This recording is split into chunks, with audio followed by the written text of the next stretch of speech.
of them that doesn't cause great concern. Soup kitchens, or children's programs, or parks, or fire, or police, or education. Every one of them, you can make a case that it is very worrisome. Take great pride in what we've been able to do over the last 8 years. It's the reason this city is the mecca for people from around the world to come from.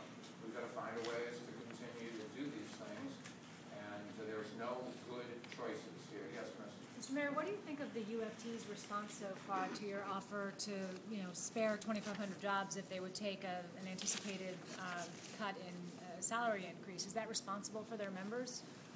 I mean, they've called it unacceptable. They have to decide whether they want to protect, have all of their members have a little bit of pain, or 2,500 of their members lose their jobs, or find some other ways to let us continue to pay the best teacher force that's ever been put together. But the bottom line is we don't have any money. Forget about the fact that the state budget may make this conversation relatively benign compared to what would happen then.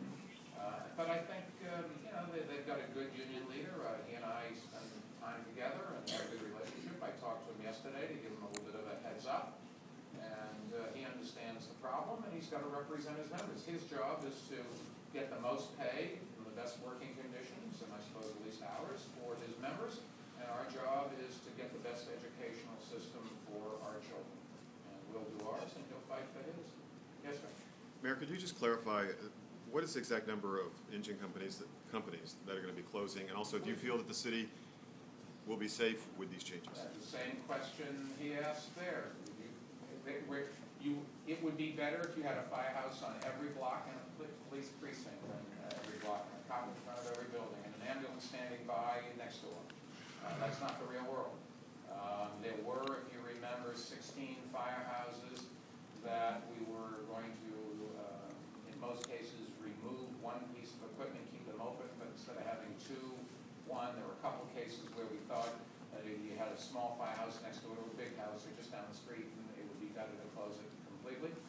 The city council found some funds, their discretionary funds, to buy back, if you will, those closings, but they're still in the budget, and we're projecting that you would have to close some more firehouses.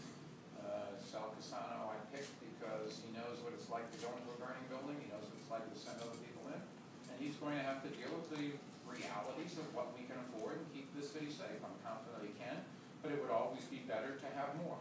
And nobody knows exactly. There are some things that he's come up with where you could save money. For example, getting rid of the fire call boxes, which fundamentally are used these days to call in false alarms.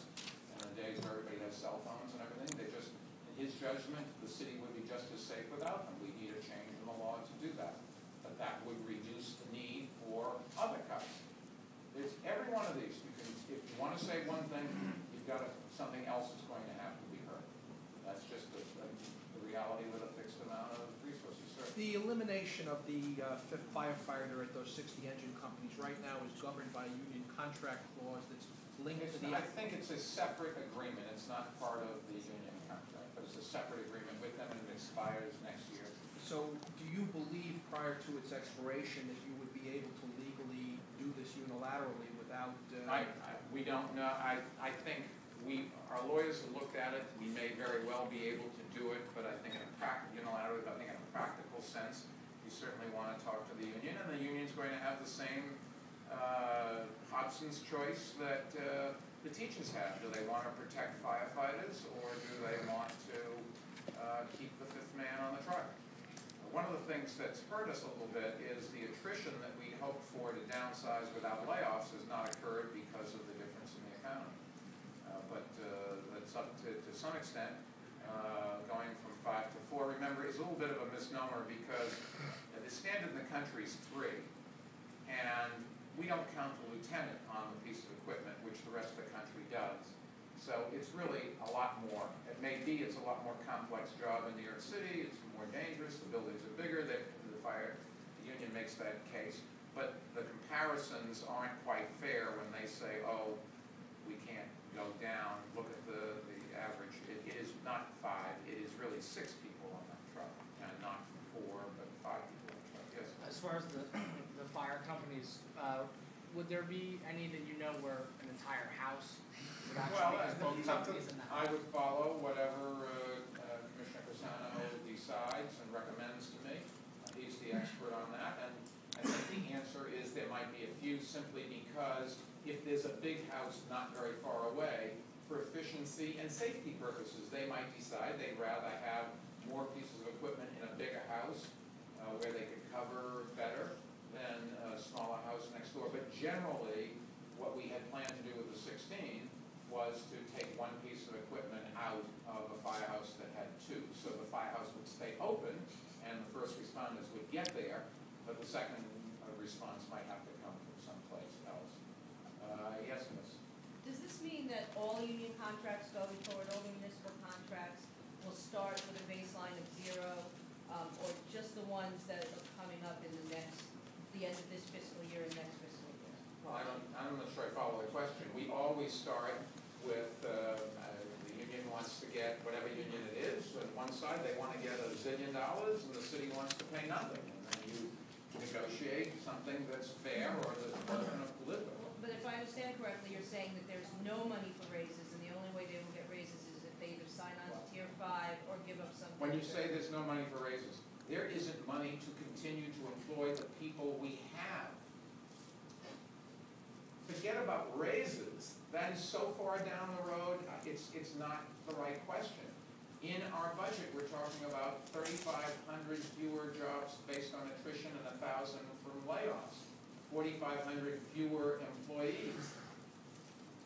That's the first concern I have, and I hope the unions do, before we would ever get to raises. But the answer is, there is no money for the number of people we have, certainly not the number of people we have paying them more.